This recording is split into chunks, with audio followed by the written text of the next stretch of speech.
Louie French. Thank you, Deputy Speaker. I commend my honourable friend, the member for Mid Derbyshire, for this bill and for all of her tireless work and efforts in protecting children and ending child marriage. It is no surprise that this bill has received cross-party and government support, which reflects her thorough and attentive approach to this bill, alongside the strong necessity to update this area of law. As my honourable friend has outlined, this bill seeks to raise the minimum age of marriage and civil partnerships from 16 to 18 in England and Wales, which will bring an end to provisions allowing for 16 to 17-year-olds to marry or enter a civil partnership with parental or judicial consent. This bill will also make it illegal for a person to arrange the marriage of another person under the age of 18 in England and Wales in those circumstances where there is not illegal already. At the age of 16, you cannot get a tattoo, you cannot vote, drive, buy alcohol, and most importantly, both under the UN Convention on the Rights of the Child and the Children's Act 1989, you are defined as a child. A marriage or a civil partnership is a lifelong commitment with significant legal and financial implications, and the change this bill brings will allow girls and boys more times to grow, to be educated and to mature before making this serious commitment and decide their own future. At the grand old age of 34, I am still young enough to remember some of the mistakes that I was making at the age of 16 and 17. Surely not. Indeed. And those were not limited to my choice of clothes or haircuts. Some might argue that neither of those have improved. But personally, I couldn't fathom entering into a marriage at the age of 16 or 17, nor having the maturity to make such a major decision when your experience of the world is so limited. And today, when discussing marriage, this is certainly not the first time that I've reflected upon my own life journey compared to that of my parents and grandparents. When I look at old family photos, often hiding in a dusty cupboard somewhere rather than in the cloud or on Facebook as per modern technology, I'm always amazed at how young they look in their wedding photos. And this is a reflection of how much times have changed, even within my own and my parents' generation, let alone since these laws were originally made back in 1929. So I welcome the comprehensive nature of the bill in closing those loopholes to child marriage and removing the significant barriers to protection and safeguarding in child marriage cases. The existing law currently covers cases where a parent or other third party uses violence, threats, or another form of coercion to cause a child to enter into a marriage. And my understanding is that this does not cover situations where they cause a child to enter into a marriage if coercion is not used. This bill closes that loophole by making it an offence to cause an under 18-year-old to enter into a marriage in any circumstances.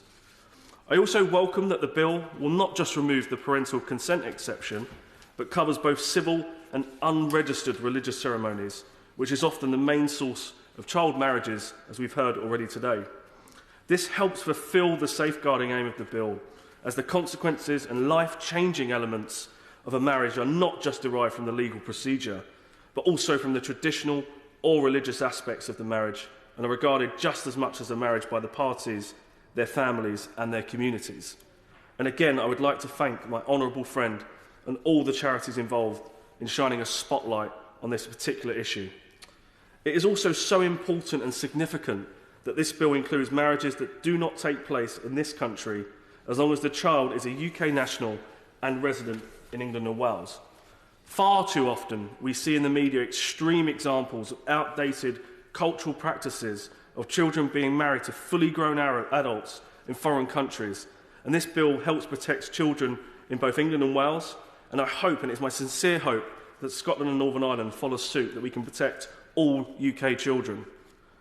I commend the holistic coverage of this bill in closing those loopholes, which I believe to be a reflection of my honourable friend's years of focused work on this bill, as well as the thorough manner she has steered this bill through the House, including working closely with charities, government ministers and schools on the intent and provisions of the bill, which really gets to the crux of the issue. One of the main reasons I entered politics was to ensure children are given the best chance in life, particularly through education and better opportunities, which is why I fully support this bill. Throughout the pandemic, we have seen that the classroom really is the best place for our children, not only for learning, but also for their safeguarding, mental health and well-being. The teachers and schools of Old Bexley and Sidcup do a remarkable job at giving local children the best life chances, and they rightly remain a source of local pride.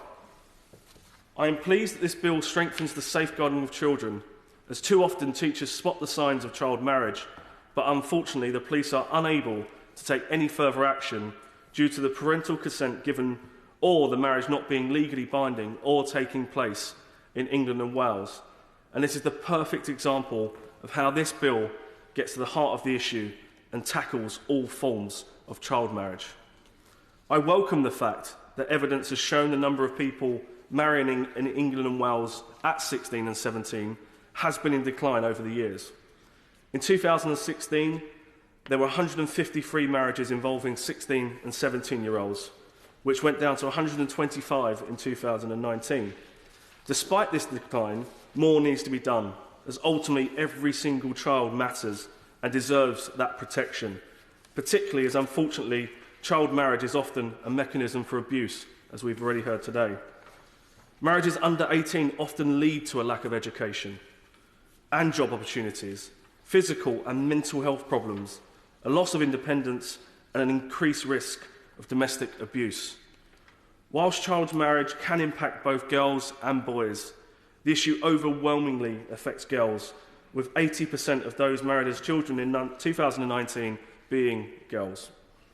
I am proud that this government is leading the way in protecting girls and women globally, including making international commitments to end child marriage. And this bill will ensure that our country leads by example to eradicate the practice worldwide. As part of the UK's world-leading efforts in tackling violence against women and girls, which is an agenda I'm fully committed to, the UK government has announced £18 million of new UK funding to end child marriage through partners at UNICEF and the United Nations Populations Fund to benefit women and girls in 12 countries, including Sierra Leone, Uganda, Ethiopia, Bangladesh and the Yemen. As a nation, we must continue to champion and promote girls' education around the world, and I believe this bill complements this aim for the reasons outlined earlier, that unfortunately one of the main consequences of child marriage is a lack of education. I therefore welcome that this bill would align our domestic and foreign policy and help us in our goal to end child marriage and promote girls' education around the world.